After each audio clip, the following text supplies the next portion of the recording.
It is Wednesday, the first Wednesday of the new year, which means it's time for the first edition of the crossover here on Canucks Talk on Sportsnet 650. Don Taylor, Rick Dhaliwal from Donnie and Dhali on Check TV. You can check them out every weekday from 10 to noon. And they join us now. Grancer and Dhali already pointing wildly at each other through the monitor. Look how fresh and well-rested our colleagues look. Maybe it's just because you guys are a sight for sore eyes. I missed you over the last 2 weeks, but man, it's good to see you guys, and it's good to see you guys looking well. They were smart. Oh. They took the extra day off yesterday. Yeah, very sharp. That was a good move. We did, yeah. Unlike losing track of the point shooters. Happy New Year. Did you guys? Okay, well, you brought it up, and you know what, Thomas? I don't know if you watched our show today. We defended you because that has happened to each and every one of us. Yep. Totally. You know, at earlier points of our career, we were in the dressing rooms getting ripped into by players and coaches, and it's happened to everybody. So we didn't make fun of you. We backed you up. Well, you know.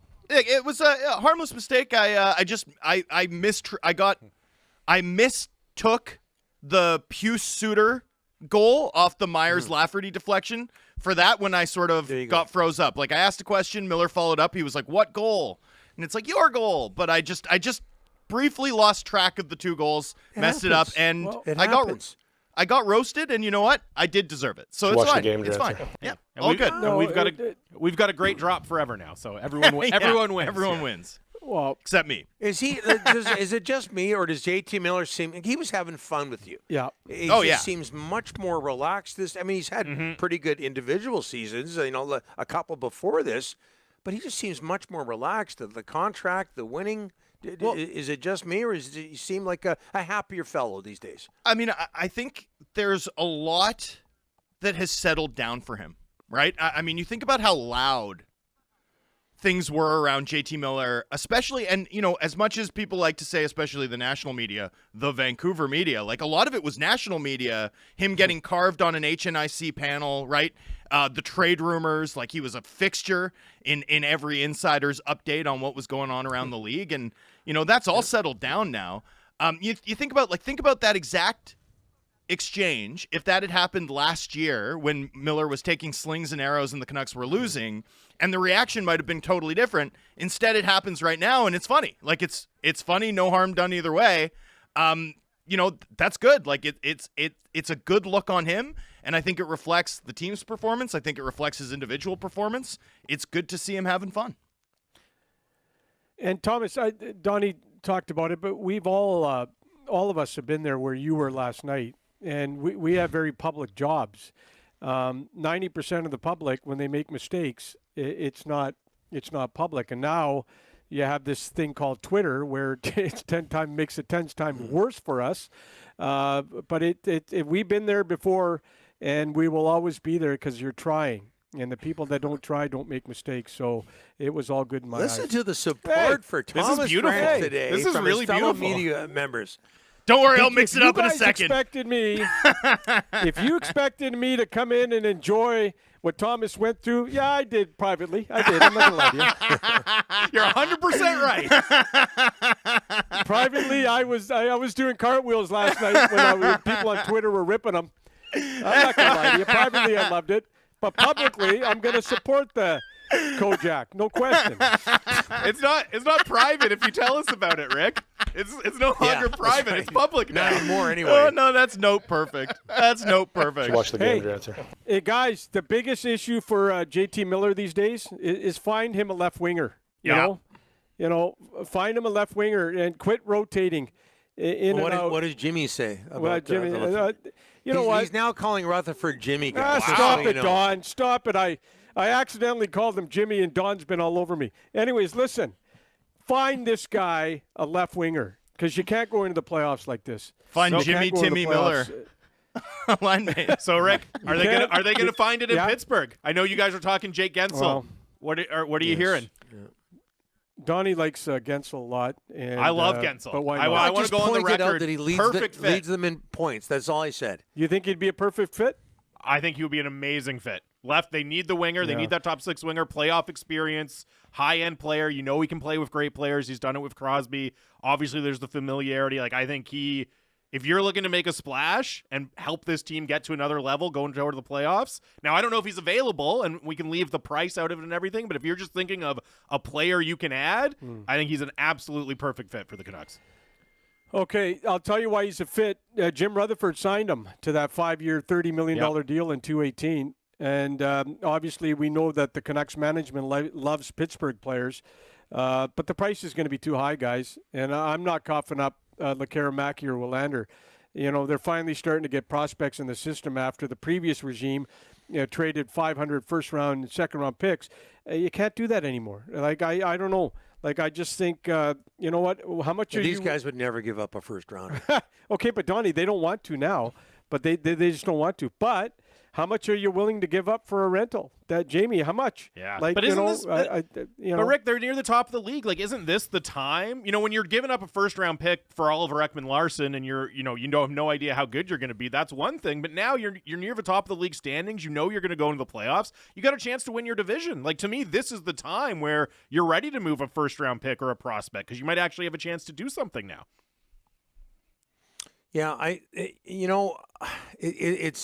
don't want to waffle here, but I usually do that, and so let's go ahead with this. But just the thought of giving up, something, prospects at this point, like right now, they seem to have, for the first time in a long time, and not necessarily the best of both worlds, but close to the best of both worlds, where they're playing really well and they're building up their prospect pool, and that includes what's going on in Abbotsford. Do you want to mess with it? On the other hand, what you just said, Jamie, like the parity in the National Hockey League, is this special type of season going to come around again anytime soon? It's a tough question, but I'll tell you what. It's something that you got to, if you're a Canuck fan, you have to enjoy the fact that you can have this discussion. Yes. Hey, they're this close. Maybe they should go out and get Jake Gensel. It's kind of fun for once. That is the other thing I'll just say quickly is their first-round pick's going to be in the 20s. Right? So it's like it's not normally we're used to them trading a first-round pick, and it's like, is this going to be a lottery pick? What's going to happen here? It's going to be nervous. This first-round pick's not going to be like a lot of the first-round picks they've had recently. It's not going to be that but same Jamie, type they of got impact player.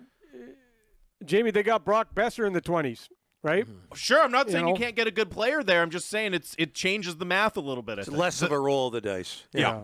The Jim Rutherford comment, though, was like pretty recent, was we think our window's just opening.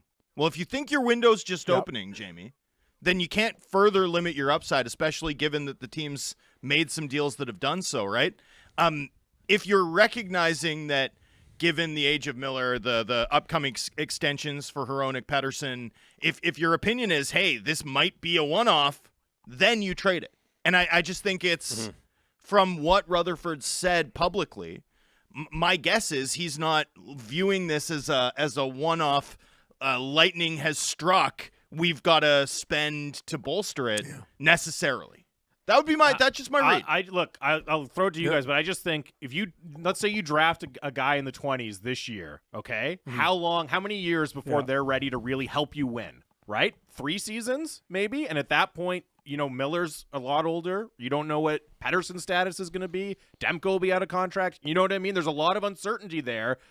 I think if you can get an impact player for a chance at a player who could help you 3 or 4 years down the road, I think you have to think about that. It's got to be the right fit. Don't get me wrong. Don't throw it away on anything. But if it's a player like Gensel and what he brings to the team, I think you have to consider it. Yeah, it depends who you draft. How many times does it work out? How many times does it work out though? Like I look at last year with the Rangers, and I know maybe there were too many cooks in the kitchen with Tarasenko and Kane, but man, that team looked like it was headed somewhere, and then they got that 2-0 lead against Jersey and ended up losing that series in the first round. I don't have the numbers in front of me or recent examples. I should. Sorry about that. But how many times does it work out when you mess with a good thing? Yeah. And I know it's an intangible, but you mess with that chemistry. I'm not so sure I go there when they're the third best team in the National Hockey League right now, and I just don't know if I want to mess with it. Yeah, and Donnie makes a good point. And the other one is, Jamie, he makes $6 million a year, so you think you're extending him in the summer? No, you can't. And I'm going to tell you something else. That Pettersson and Hronek got their hands out for big raises. And then go look at the Canucks UFA list. Zadorov, which talks haven't started, but I expect in around the All-Star break that to start. but Myers, Cole, Bluger, DeSmith, Lafferty, Joshua, all these guys are going to ask for raises. So I don't see where the fit long term is for the player. But if you want a rental, he could be the guy.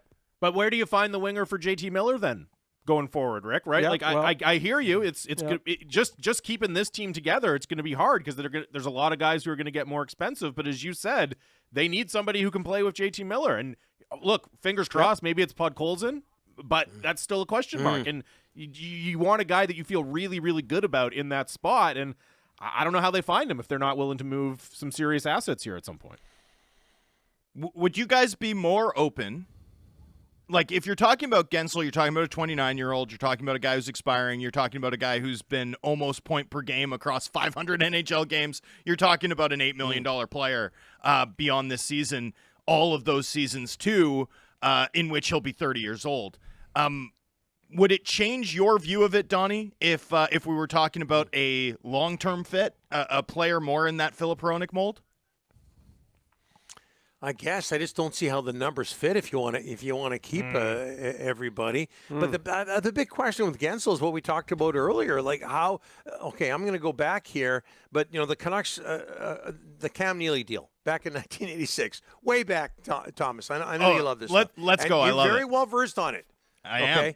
But, I mean, they get Barry Peterson. He's a 100-point center iceman. The problem with that is they didn't bring Rick Middleton with him, right? And Barry Peterson was good for the Canucks. He was a 70-point, but he wasn't what they expected. Yep. He was very good, but again, not what they expected. Gensel's not coming with Crosby. That's a big question. A big question mark. That's nothing against JT Miller, who would supposedly be his center. But JT would tell himself he's not Sidney Crosby. I just think there's too many questions there with him, with Gensel. Yeah, I mean, I understand that. It's just, it's like I'm all for taking a big swing, and maybe it's not Gensel if he's not the right guy. Like I look at Travis Konechny in Philly, although they're playing really well. I don't know if they're going to be in sell mode with a guy who has another year left Slipped a on his little deal. after beating Vancouver on this Western Canadian trip. They got pumped by McDavid last night. Yeah, McDavid, he'll do that to people. Yeah, no kidding. 5 points. Holy cow. 5. Rick, the other big question. Go ahead. Yeah. Go ahead. Go ahead. No, you. The other big question is with Carson Soucy coming back soon, who's going to be who's coming out of the lineup? Because somebody pretty good is going to have to come out. And Tocchet said before the game yesterday that it's going to be game by game. And by the way, they didn't put Friedman or anyone on waivers today, so that tells me Soucy may still be. I don't know if Soucy's going on this road trip at the beginning of the trip. He might join the team at the midway through or whatever, but I don't know. It doesn't sound like he's ready to play in St. Louis tomorrow night. But if he is, apparently his return is not too far away. Who comes out of that lineup is going to be very interesting to me. I mean, I would think it has to be Juleson, even though I know the coach has talked a lot about how much he's liked how Juleson's played, right? But you just look at the salaries and the roles and the pedigrees of the other guys. Are you taking Myers as Zadorov out? I don't think so. I don't think you're taking Ian Cole out. Can you take out your best penalty killer? Because I know it's like hard to wrap our heads around, but that might be Noah Juleson right now. Yeah. I don't know what else to say. He's been fantastic. But I wonder, Rick, you're right. Yeah, and then the other thing on Go ahead. Sorry, but the other thing on Juleson's side is, Rick Tocchet clearly likes the lefty-righty old school situation versus, using Carson Soucy on the right side if Juleson was to come out. So it's a good, kind of a pleasant problem. They've got some talent there, but I just, Rick Tocchet is. Beating around the bush about it, but he clearly likes the old school lefty-righty combination versus somebody playing the wrong side, which favors Juleson, I would think. Yep, Donnie's right, and Juleson's been great the last 3 or 4 weeks. I wouldn't automatically assume, if I were you guys, that Juleson's the one coming out. What do you think Dan Milstein would think if it was Zadorov coming out of the lineup, Rick? Don't even go there. Don't even go there. I mean, there's still what was Kuzmenko last night? 11 minutes. Yeah, didn't play in the second half once it got tight. Yeah, that's when Ottawa started picking it up, and he got kind of stapled to the bench there last night. Yeah, and that's even with it's going to be interesting. That's even with DiGiuseppe out, right? And I wonder. The twist here, by the way, is Kuzmenko comes out and the Canucks roll 7D. Sorry. I wonder also if you're saying not sure when Soucy is ready, if they have to call up a forward to replace Phil DiGiuseppe, if they just take their time with Soucy, the defense is playing well, you keep that roster spot open for a forward to bring on the road trip. But we'll see here. I did want to ask you, as you mentioned, look, the Pettersson and Hronek negotiations going to be a huge focus until they're resolved here going forward for the Canucks. And, I know we heard some kind of wild rumors over the break about Elias Pettersson. I know there's talk now that William Nylander in Toronto is really close to signing an extension. Do you think that the two sides are going to talk sometime soon here, Rick? Could we see some of that negotiation that it seems like hasn't really taken place yet? Yeah, the Chicago thing, I have to be honest with you. I mean, Donnie and I were on holidays, but I just can't find anybody, anyone close to the situation that thought that Chicago thing had anything to it. Like, I just had a lot of, just another, stupid rumor on Twitter is a lot of what I got back. You ripped into Twitter today quite a bit. Yeah, it's even though you're on it during the body of our show. No. I just got a lot of the Chicago thing was just, I just got it shot down by so many people. But all I know for sure is the Canucks want to get it done. Pettersson has not informed his agents that he doesn't want to get it done. It's maybe taking a little longer than you guys and Canucks Twitter wants. But if you know one thing about Elias Pettersson, he's a pretty patient guy. This is his, his life, his career. He's going to take his time, is what I've been told. And when the time is right, he'll either sign on the dotted line or not. But I don't have anything negative there. I think the two sides continue to talk. They both want to get it done. And Hronek's in a different situation because, I just don't know where that one's going to end up. But Pettersson, the more people you talk to is they want to get it done, but it's obviously not. And you got to think that the season they're having has to help the Canucks a lot when it comes to Hronek and certainly Pettersson. You put in all this work and it looks like you're fairly close. I know it's not a lengthy body of work, but it looks pretty good right now. Can't hurt them. Yeah. Well, and Pettersson told Pettersson told Elliot Friedman in the summer in Sweden on the boat. I just had to get the boat in, but I find it fascinating they were on a boat. But he told them on the boat that why that he had a nautical pashmina Afghan. No, the interview was on the boat, Don. The interview was on the boat. What Elias wants, he gets. He gets. He wants. You want to do an interview on the boat, Don? Go ahead. But listen, he said on the boat that it's important for the Canucks to win. Well, what are the Canucks doing right now? They're 1 point out of first place overall, and they're first in their division. The Canucks are winning, so that's what he said on the boat. He took criticism for that, remember? Yeah, that's right. It's like, the Canucks, all the pressure's on them, and because Elias, if they don't start winning right away, he's going to be gone, and look what's happened. Yeah. Two things. One is, have the Canucks considered holding extension talks on a boat? Yeah. Have they considered that? The whole thing? Wow. Yeah.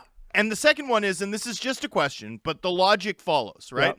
Pettersson said on the boat that he wanted to wait until after the season to make his decision, right? And he said winning was important, right? At what point do we have to sort of just wonder, like, if winning doesn't change the equation, Rick, isn't that like a loaded question to ponder? Yeah. Yeah, you're saying then he might leave. But everything I've been told to this I'm just saying if there was optimism a few months ago or sort of reported, it seems like Pettersson's sticking to his guns of wanting to wait.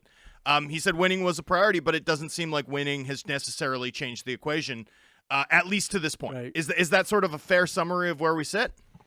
Yeah.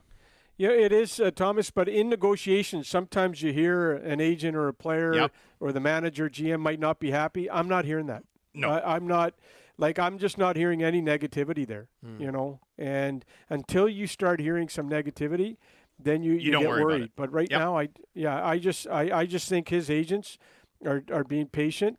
Somebody said in the media they're stalling. I don't think they're stalling. I think they're being patient. Yeah. And I think because their client wants to be patient. But I have not heard anything negative. I'll tell you that much right now.